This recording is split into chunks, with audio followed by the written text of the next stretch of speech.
En las fracturas supracondilianas de húmeros en niños, el manejo va a ser muy diferente a las fracturas supracondilianas de húmeros en adultos.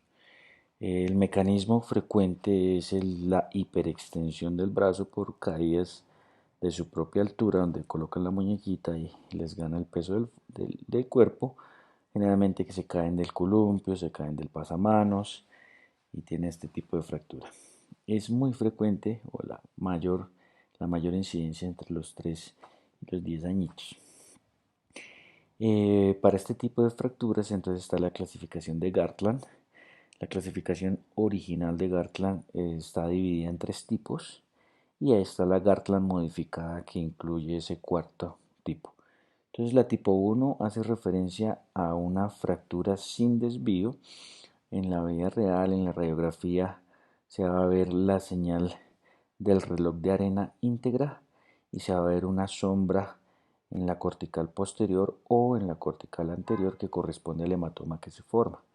Las supracondilianas Gartland tipo 1 se tratan de manera conservadora, se coloca una férula axilopalmar y se deja la movilización de 4 a 6 semanas, dependiendo la edad del niño. Cuando tenemos una Gartland tipo 2, que es el desvío posterior, pero se mantiene la unión de la cortical posterior, este trazo de fractura nos permite la oportunidad de hacer una reducción cerrada sin necesidad de osteosíntesis.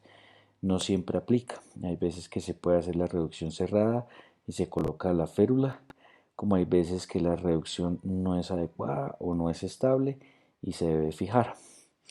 En la tipo 3, que hay un desvío completo, evidentemente, es de manejo quirúrgico. Generalmente lo que se hacen son unas maniobras de reducción cerrada guiado por fluoroscopio y se fija con unos clavos de Kirchner. La diferencia entre tipo 3 y tipo 4, que tiene el desprendimiento total de las corticales, es que la tipo 4, además de estar toda desviada hacia posterior, está rodada, está rotada. Esa sería la modificación. ¿Cuáles son los riesgos de estos tipos de lesiones cuando hay una tipo 3 o tipo 4? Que ese desvío posterior de los fragmentos hacen que el fragmento proximal del húmero pueda generar una lesión neurológica o vascular. Cuando la lesión es vascular, generalmente hay la lesión de la arteria braquial, que eso puede generar un gran edema, un gran síndrome compartimental o pues la isquemia del antebrazo. Y la lesión neurológica que puede estar dada por la alteración del nervio radial, perdón, del nervio mediano.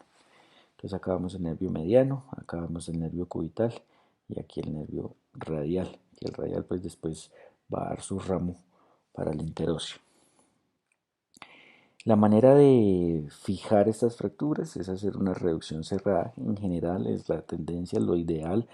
El codo de los niños, la articulación del codo es una articulación muy celosa a diferencia de otras articulaciones del cuerpo. En la medida de lo posible, lo ideal es no abrir la articulación del codo porque genera unas artrofibrosis que genera una rigidez articular bizarra en los niños, que pues para su adolescencia y demás no es lo ideal. Entonces, lo que siempre se intenta es conseguir una reducción cerrada, obviamente una reducción adecuada, anatómica, y fijarla de manera percutánea con clavos de Kirchner.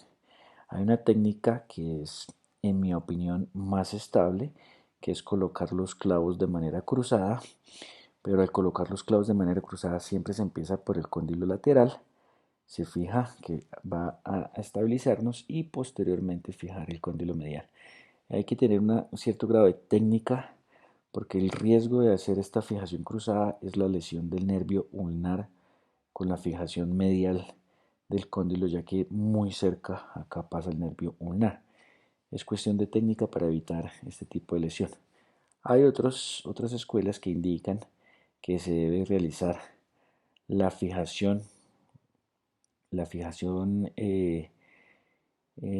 medial, perdón, la fijación lateral solamente para evitar la lesión medial del nervio ulnar.